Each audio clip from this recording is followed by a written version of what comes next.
nagpa-training din ako nito, kaya may copy ako ng form. So, yun ang ginagamit natin. So here, yung first form sa ating data sheet ay yung metadata. Yung form para sa metadata ng site.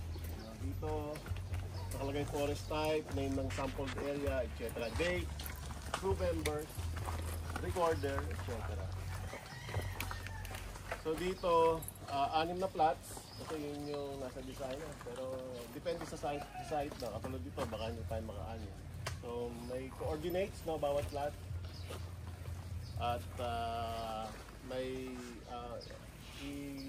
ibibigay na information as to dominant species. No? So, tinuruan na kayo ni Doc Alvin kanina kung ano yung dominant species dito. So, makikilagay nyo na lang. At may iba pang information. So, second form,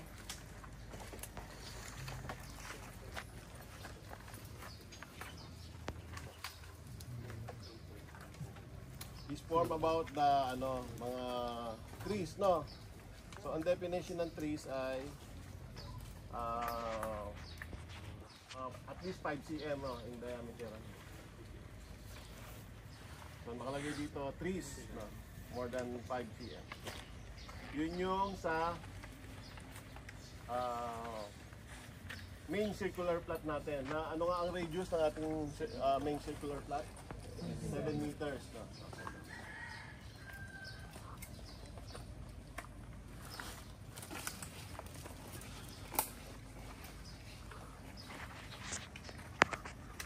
So just like any survey ng vegetation, so may plot, ilalagay nyo na kung anong plot. So of course muna yung transect, no? Kung anong, kasi bawat transect diba is composed of 4 to 6 plots. So ilalagay ko kung anong transect. So transect 1, tapos yung plot, no? Species, DBH, height, saka status ng tree, no? Lagyan nyo lang kung halimbawa may damage yung tree, nino-note lang. Kung walang foliage, so nilalagay lang. So that's for the main plot. So ganun din sa subplot o nested plot yung term. Ano nga ang radius ng nested plot? 2 meters. Okay, very good. So ganun din, plot, species, DBH, height, and status.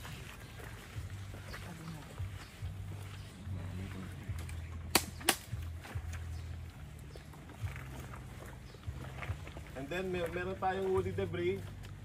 Sabi natin ay ilang meters yung subtransect for the woody debris? 12. And then may mga designated area for the several debris classes. Ano nga yung debris classes? 4? Good. So here, sa form may naka-designate na column, no? Kung ano yung classes ng woody debris. Tapos sabi natin, for small, medium, and fine, tinatali at kukuha ng sample. No? Tapos, kung large naman, minimeasure yung diameter. Tapos using bolo, tinitingnan kung sound ba siya or rattle. Of course, kung sound, yun sa column ng sound, kung rattle sa column ng rattle. Yun, gagawin natin siguro, dahil practice to, mga isang subtransect, no? Isang subtransect per group. No? Para for you to have a feel ng procedure. And then, pero sa actual na survey, I would recommend mga dalawa, no? Kaliwat kanan, no? Parang kanina may main transect line, no? So, kaliwat kanan, no? Okay, so and then next form yung soil carbon. So usually ay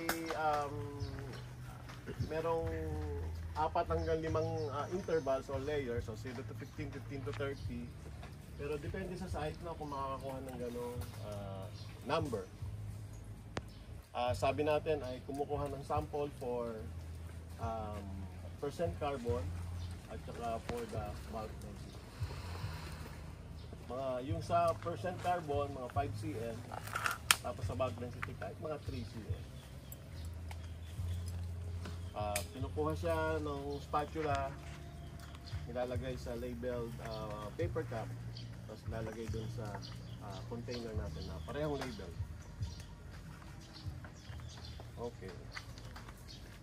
May nakalagay din dito, pinaprint din natin yung position ng bawat woody debris kung saan siya kukolekta along the 12-meter front.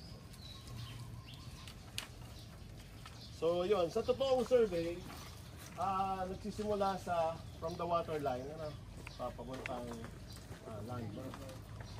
May advantage niyo kasi halimbawa kung pa high tide na, at least bago mag high tide, tapos ka na dun sa unang sasapitan ng tubig.